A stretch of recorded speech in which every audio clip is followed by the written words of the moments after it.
Oh my god, this is real. Apparently it's a good time for me to get into the movie news side of YouTube. Nintendo have just announced an actual live-action Zelda movie. Now this is actually something I've talked about several times before on the channel through all the years, even before I did movie content. Just as a gaming YouTuber, I like to talk about the ideas of it all. Most notably, I even made one about the cancelled Zelda movie that Netflix was at some point somewhat making back in 2015. But now it's real! Not the exact same project, this is a brand new kind of redo attempt with 50% of the funding being helmed by Nintendo and 50% of the funding being helmed by Sony. This is a Sony movie, not an Illumination movie. And more so than that, it is not animation anymore, which is weird. Obviously, Nintendo now is just full-on into the mood for making movies after the super success of the Super Mario Bros. Movie. I'm not surprised, they did make $1.3 billion, but they did so using the animation medium that was able to far better adapt exactly into their strangely designed world with a fantastically popular animation studio to send out to the largest possible audience. Now, I imagine the idea behind making a live-action movie instead of an animated one is because Zelda touches on more dark topics and a slightly more mature audience is intended. So rather than aiming for 5 to 8-year-olds, it can now gun for 11 to 14-year-olds or something.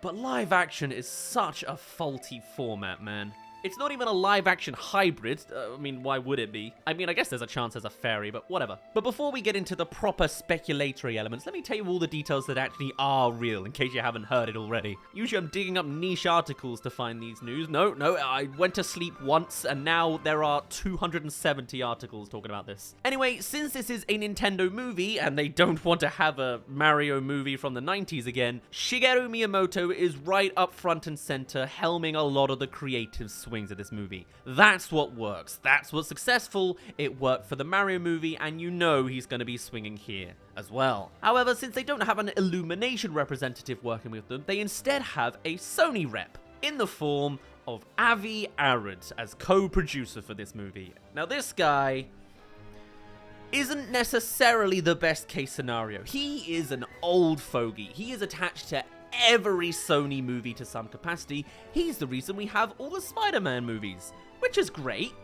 But then you realize Sony made a bunch of other movies as well. Avi Arad has connections to Spider-Man Into the Spider-Verse and Across the Spider-Verse. Mwah, beautiful stuff. But he didn't write those movies. They weren't necessarily his movies. He had probably the minimal amount of creative flair as he did to maybe some other works like Morbius, a complete flop to the point it became a meme.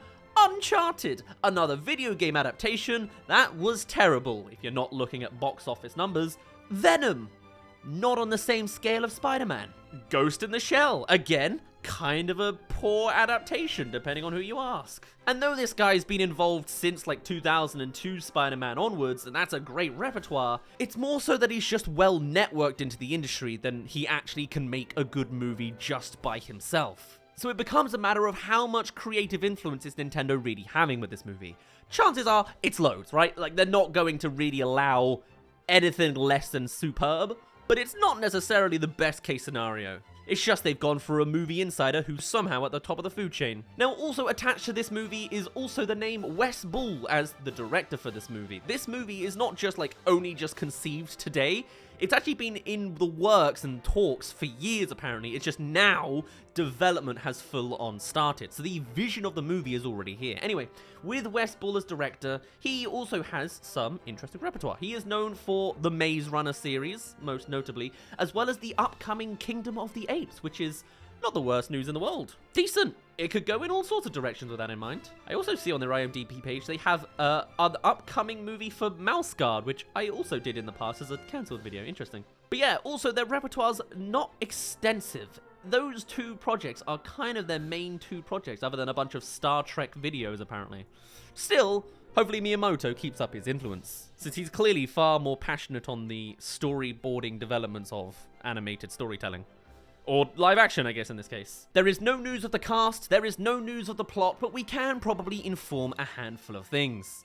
Zelda video games are incredibly popular, but the last two specifically have been a whole different board game, with Breath of the Wild being the best-sold Zelda game of all time, selling 30 million units, and Tears of the Kingdom being the fastest-selling Zelda game of all time, selling 10 million in the first 3 days. And though obviously when you think of Zelda, a lot of people think of the classic Ocarina of Time or the classic Majora's Mask, mostly because it's nostalgia bait and there's a certain age demographic with Nintendo fans online, it probably wouldn't be too much of a stretch to expect that the Breath of the Wild Tears of the Kingdom approach would be far more involved in this version of the movie. Now, the Super Mario movie as well was just a massive ref fest of Mario projects and other Nintendo IP, and I wouldn't be surprised if this is the same. Whether it would be you go to a shop and you see Majora's Mask in the corner and they mention Epona, and also sometimes there's a wolf, you know, that's very plausible. It'll likely, if I had to guess, be the ultimate splicing of the most popular tropes. You'll have a little bit of Ocarina of Time, maybe a hint of Majora's Mask vibes, but a whole lot of Breath of the Wild and Tears of the Kingdom.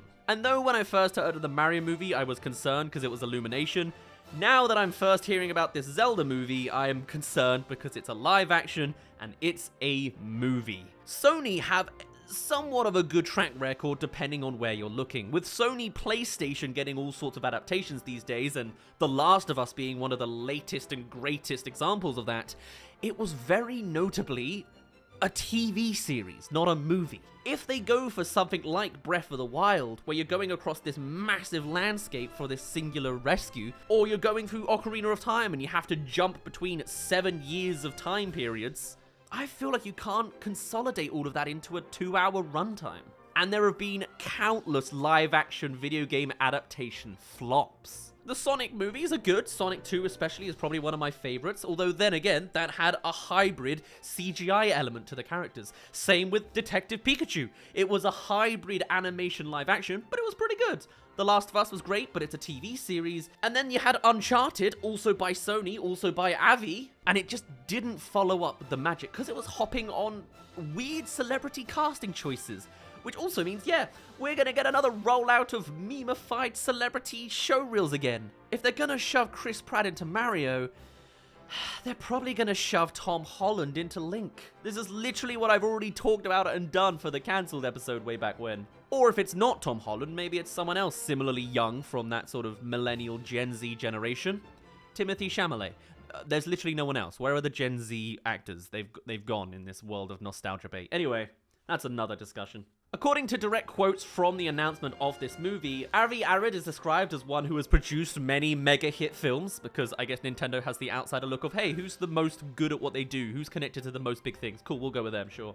But it will take time until its completion, but I hope you look forward to seeing it. So maybe like 3 years from now. This is a 2026 movie, but development has officially started. On the news of this announcement, Nintendo shares apparently jumped 6.46% instantly during Wednesday trading, which is apparently the company's biggest within-day rise in nearly 3 years. So, you know, they're kind of going through a Mattel thing. Mattel's stocks jumped after the success of the Barbie movie, so then they went out and announced 45 more Mattel movies. They're gonna make too many. By the way, actually, just a small plug here, over on our TikTok, we have a TikTok, look up DazzReviews 1 on TikTok, we're actually going through a bunch of speculative Mattel movie ideas. Since 39 movies they've announced we don't even know, but also Mattel owns so many toys, I've made a mini-series discussing what they could do and how they could work out. So give it a look if you're interested. But yes, apparently Nintendo's gonna keep making movies because, hey, their stocks say do it. And it makes billions of dollars, apparently. With the Zelda franchise consisting of 19 games and 3 different remakes, obviously, it's very popular, and it would make sense that Zelda is the one to follow Mario. Apparently, they've sold 130 million copies around the world, which is just phenomenal. An official statement from the company also says that by producing visual contents of Nintendo IP by itself, Nintendo is creating new opportunities to have people from around the world to access the world of entertainment, which Nintendo has built through different means apart from its dedicated game consoles. By getting deeply involved in the movie production with the aim to put smiles on everyone's faces through entertainment, Nintendo will continue its efforts to produce unique entertainment and deliver it to as many people as possible, which is nice. I still think animation would fit far better because of some of the visuals they've got going on. Like, the Zelda franchise is a stunning set piece, right? And more lately, they've been very influenced by Studio Ghibli movies. So to not represent that in animated form is kind of baffling. We've seen Zelda in all sorts of mediums in animated form, from CGI fan movies to anime 2D reveals for Super Smash Bros. And just the cutscenes themselves. But then also you've got the other elements that make this a bit of a hard bullet point tick box to get through, in the fact that Link is a mute character. They are just an avatar for the player to put onto themselves. He does technically talk in the games, we just never hear it, and having Link suddenly talk, I feel like it's going to ruin the magic. Even if he does end up saying that referential line, "Excuse me, princess." I don't want that. Yeah, it's weird. So to master the stunning visuals of the movie, to consolidate it all into a faster runtime, to make a character out of a void of a character who's not supposed to speak, and I bet he's not even going to be left-handed in this damn movie, it just seems like something that's going to be hard to cram together well. Worst case scenario, I can make the terrible Zelda movie video and get all the sorts of success out of that. I would more than happily dive, dig, and shred this movie to pieces if it's bad, to be honest. Because also when you think of like all the acrobatics that Link does with his flips and his finishing moves, it's gonna be like the Dragon Ball movie or something. Or maybe Miyamoto can revive it with his massive creativity swings. I don't know. Can't wait to see every popular celebrity relevant right now just being chucked into this.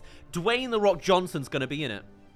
Dwayne "The Rock" Johnson's going to be Ganondorf. No, never mind, he won't. He's got a contract that says he's not allowed to lose in movies, so he'll be gone. But, I don't know who it could be, but I know it's going to be so stupid and generic, because Nintendo kind of has that generic push for movies. Like, what is the way we can make this the most successful? Sure, chuck them in. And I feel like they could so easily fall down another pitfall for it. I'm excited for this movie, but I'm so concerned it's not a bigger project with a bit more care put in. But hey, if it gives Timothée Chalamet his paycheck, then all the power to him. I'm predicting it's going to be him. First, they got to get over the damn actor strikes first, so we'll see how that goes. But anyway, there you go. Didn't think it would ever happen. Didn't think it was real. At least not in live-action form. That was the actual real news that a live-action Zelda movie is coming. Now tell me, if they're going to make this a ref fest, what kind of references do you want to see in this movie? Tell me every reference they can make from every video game that you'd like to see. Anyway, for now, my name's been Daz. You didn't really care, and I'll see you in a bit.